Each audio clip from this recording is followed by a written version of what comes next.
Okay, let's dive into this.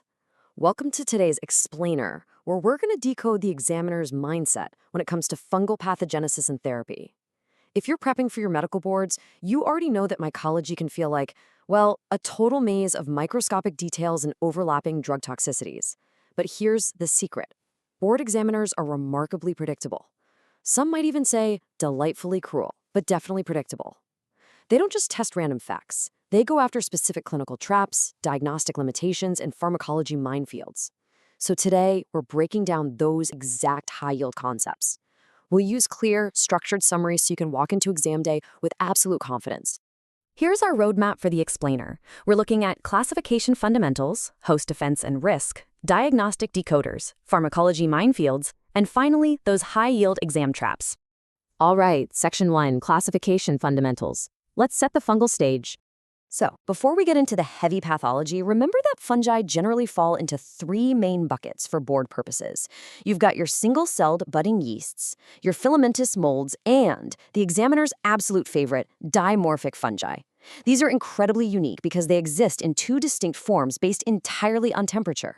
You absolutely must lock in this classic mnemonic, mold in cold, yeast in heat. It's a real game changer.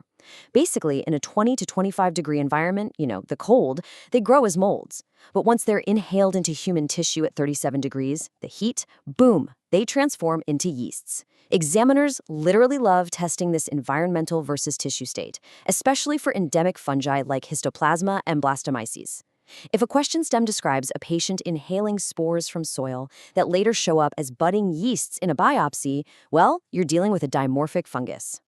Section 2, Host Defense and Risk, Mapping Immune Defects to Fungal Threats.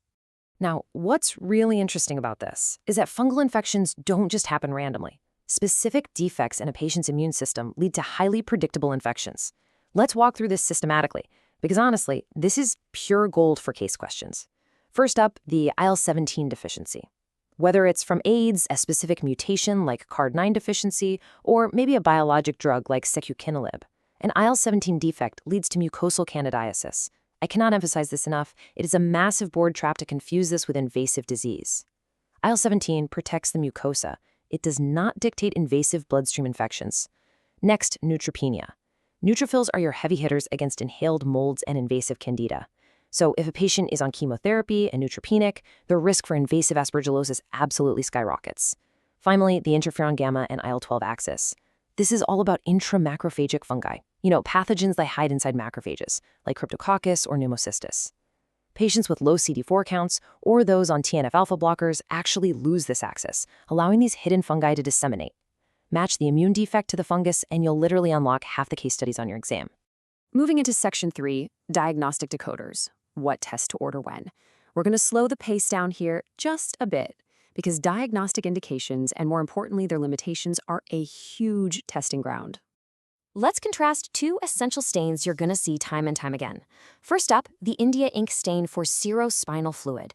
This is diagnostic for Cryptococcus neoformans. When you're sitting at your exam screen and the vignette describes a clear halo or a thick capsule against a dark background, your brain must immediately jump to Cryptococcus, no hesitation. On the flip side, we have the gram stain. Now, generally speaking, fungi don't gram stain well, but there is one massive exception, Candida. Candida appears as gram-positive budding yeasts or pseudohyphae. So, if a blood culture gram stain shows large gram-positive budding organisms, it is Candida until proven otherwise. Okay, now for some rapid-fire serologic markers. For Cryptococcus, the cryptococcal antigen, or CRAG, is your most reliable test. It's actually better than India ink for serum and CSF. For histoplasma, remember that the urine antigen test is actually way more sensitive than serum for disseminated disease. For invasive aspergillosis, you want the galactomannan test, typically from a bronchoalveolar lavage. But watch out, prophylactic antifungals can cause a sneaky false negative there. And finally, the beta-D-glucan assay. This is a fantastic broad marker for a lot of fungal infections, but examiners absolutely love testing what a test cannot find. Beta-D-glucan is virtually absent in Mucorales, Cryptococcus, and Blastomyces. So if you suspect mucormycosis in a diabetic patient, a negative beta-D-glucan tells you absolutely nothing. Don't fall for that trap. All right, here is a golden rule you need to internalize right now. A positive blood culture for Candida is always significant. If the lab calls you and says Candida is growing in the blood, it is never, ever just a skin contaminant like you might see with some bacteria. You absolutely must treat it, and you must look for the source, which is usually an infected line or the eyes. Section 4. Pharmacology minefields, antifungal mechanisms and toxicities. And this brilliantly illustrates how different drug classes attack the fungal cell in completely different ways. You really want to get familiar with this because the exact wording of these mechanisms is highly testable. Look at amphotericin B versus the azoles. Amphotericin B works by ergosterol extraction. It forms aggregates that physically tear ergosterol out of the lipid bilayer, which is why it's rapidly fungicidal. It acts almost like a microscopic bouncer, just aggressively ripping the membrane apart. Azoles, on the other hand, inhibit ergosterol synthesis by blocking the 14-alpha demethylase enzyme. They stop new ergosterol from being made, making them primarily fungostatic. Do not mix up extraction and synthesis inhibition. Meanwhile, echinocandins target the cell wall by inhibiting beta-1,3-glucan synthesis, and terbinafine blocks an earlier synthesis step, squalene epoxidase, which is primarily for dermatophytes. So the crucial point here is knowing the unique, highly testable toxicities of these heavy hitters. Amphotericin B has the broadest spectrum, for sure, but its dose-limiting toxicity is severe nephrotoxicity. This is exactly why we prefer lipid formulations. They deliver the drug while sparing the kidneys. Now, contrast that with voriconazole, which is the drug of choice for invasive aspergillosis. Its toxicities are wildly unique. Patients might actually report visual disturbances like hallucinations or color changes right after a dose. It also causes severe photosensitivity, and long-term use can lead to fluorosis-associated periostitis, basically severe bone pain. So if a vignette mentions a patient on antifungals who suddenly starts seeing flashing lights or gets a wicked sunburn, voriconazole is your culprit. But voriconazole has a glaring blind spot. I like to call this the voriconazole gap. It is fantastic against aspergillus, but it crucially has absolutely no activity against mucorales. This is such a classic board trap. If an immunocompromised patient is deteriorating rapidly with a facial or sinus infection that looks like mucor, voriconazole won't save them. You need the power of posaconazole or isavuconazole. These are the broadest azoles available because they uniquely cover mucorales, and they're often used for prophylaxis in neutropenic patients. Okay, before we leave pharmacology, we have to talk about flucytosine, or 5-FC. It works by converting into 5-fluorouracil, effectively inhibiting DNA and RNA synthesis. But here are the rigid rules examiners love to test. You never use it alone. Monotherapy leads to rapid resistance almost immediately. Its classic, highly tested combination is with amphotericin B for the initial induction therapy of cryptococcal meningitis. It's totally synergistic.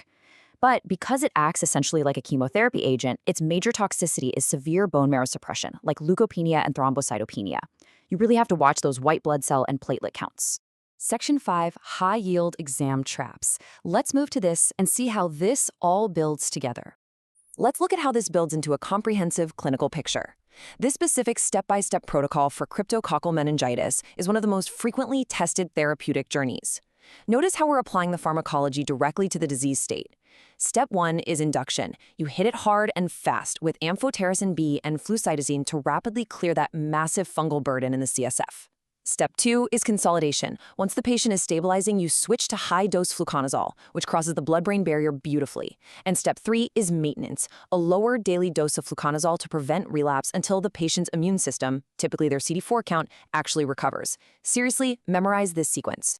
Now, I want to highlight this specific quote from our sources regarding echinocandins, drugs like caspofungin or mycofungin. Quote, "Echinocandins have minimal toxicity and minimal drug interactions, making them the safest class, but beware, they are inactive against Cryptococcus, mucorales, and endemic dimorphic fungi."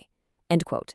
In clinical practice and on exams, they are incredible for sick patients with invasive candida because they won't destroy the kidneys or interact with a dozen other meds. But remember, every drug has a blind spot. If you don't know exactly what you're treating, using an echinocandin might leave your patient completely unprotected against those specific, deadly organisms. Which brings us to our final thought. As you review these concepts and prep for your exams, keep this provocative clinical question in mind. When faced with an immunocompromised patient and an imperfect diagnostic marker, like say a negative beta-D-glucan in a patient with a necrotic sinus lesion, ask yourself, are you treating the test or are you treating the patient? The examiners want to know if you recognize the gaps in our diagnostics and the toxicities of our drugs. Understand the mechanisms, map the immune risks, and you'll navigate these board questions effortlessly. Thanks for joining me for this explainer, and keep focused on those high-yield facts.